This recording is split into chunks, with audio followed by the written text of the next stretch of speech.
நாங்கள்லாம் அலங்காநல்லூர் தேசிய கூட்டுறவு சர்க்கரை ஆலை மதுரை மாவட்ட விவசாயிகள். எங்கள் சர்க்கரை ஆலை திறக்காதனால 8 வருஷமாக விவசாயிகள் கரும்பு பயிரிடாமல் நஷ்டத்தை செஞ்சுட்டு வர்றோம். சென்ற ஆட்சியில் போய் நிறைய முறை கோரிக்கை வச்சோம், கண்டுகொள்ளப்படவில்லை. இந்த தடவை எங்கள் மேலூர் சட்டமன்ற உறுப்பினரும் மாண்புமிகு அமைச்சருமான திரு வி. விஸ்வநாதன் அவர்களை நாங்கள் கோரிக்கை வச்சோம். அலங்காநல்லூர் விவசாயிகள், மேலூர் விவசாயிகள்லாம் அவர் இன்னைக்கு அவர் தலைமையிலையும் மாண்புமிகு கூட்டுறவுத்துறை அமைச்சர் அவங்க 2 பேர் தலைமையில் சர்க்கரைத்துறை, வருவாய் நிதித்துறை, அந்த எல்லா 4 கூட்டுறவுத்துறை, விவசாயத்துறை அதிகாரிகள்லாம் கலந்து கொண்ட ஒரு கூட்டம் நடந்துச்சு. இந்த மில்லை திறக்கிறதுக்கு என்ன வழின்னு என்கிட்ட கேட்டாங்க. அதிகாரிகள்லாம் கரும்பு இல்லைன்னு சொன்னாங்க. நாங்கள் கரும்பு போட்டு தரதா வாக்கு கொடுத்துருக்கோம்.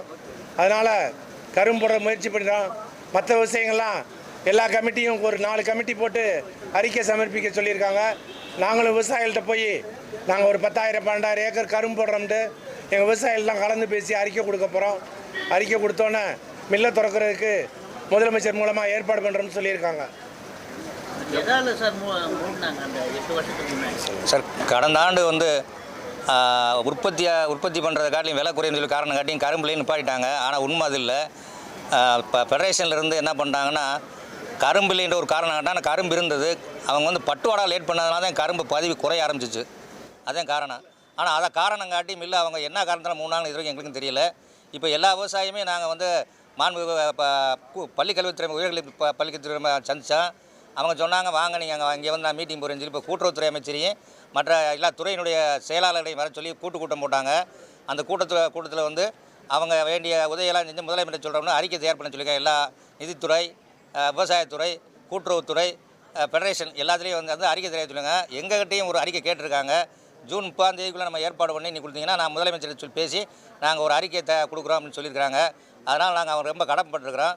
நாங்கள் எல்லாருமா சேர்ந்து எங்கள் கூட்டுக்குழு எங்கள் மில்லை ஓட்டினாங்களே எங்கள் பகுதி மக்கள் ஒரு 5 லட்சம் பேருடைய வாழ்வாதாரம் உயரம் இருக்கு நினைக்கிறோம்.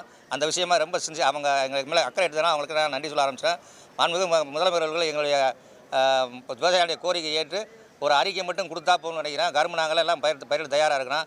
நாங்கள் இலக்கு அவங்க கேட்டாங்க. நாங்கள் ஒரு 13,000 14,000 கரும்பு ஏக்கர் கரும்பு பதிரம் சொல்லியிருக்கிறோம். அதுக்கு நாங்கள் தயாராகவும் இருக்கிறோம்.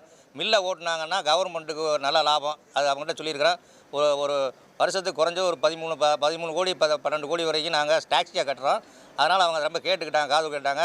அதில் எங்கள் கூட்டுறவுத்துறை அமைச்சர், அந்த பள்ளிக்கல்வித்துறை அமைச்சர், கூட்டுறவுத்துறை அமைச்சர் ரொம்ப எங்ககிட்ட ரொம்ப ஈகராக நடந்துக்கிட்டு ரொம்ப எல்லா விஷயமும் கேட்டு தெரிஞ்சுக்கிட்டாங்க.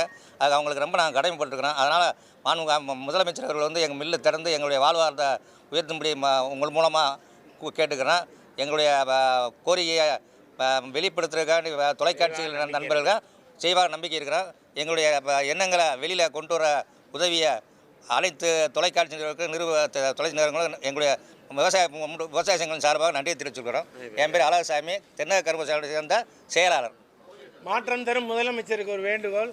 எவ்வளோ மாற்றம் கொண்டாந்துருக்கீங்க. இந்த விவசாயிகளை 5 வருஷமாக புறக்கணித்து ஒரு மஞ்சூரட்டு ஜல்லிக்கட்டு திடலை ஒரு 200 கோடிக்கு கட்டின பழைய அரசு ஒரு 30 கோடி வழங்கி இந்த ஆலையை திறக்காமல் இருக்குன்னு நாங்கள் கோரிக்கை வைக்கிறோம். நீங்கள் அதனால் ஒரு 30 கோடி தான் தேவை. மாண்புமிகு முதல்வர் எங்கள் விவசாயிகளை கருணையோடு கவனித்து இந்த ஆலையை திறக்க உத்தரவிடுங்கள் நம்பிக்கையோடு உங்களுக்கும் இந்த முயற்சி எடுத்த எங்கள் உயர்கல்வித்துறை அமைச்சருக்கும் நன்றி கூறுகிறோம். நன்றி. எல்லாருக்கும் வணக்கம்.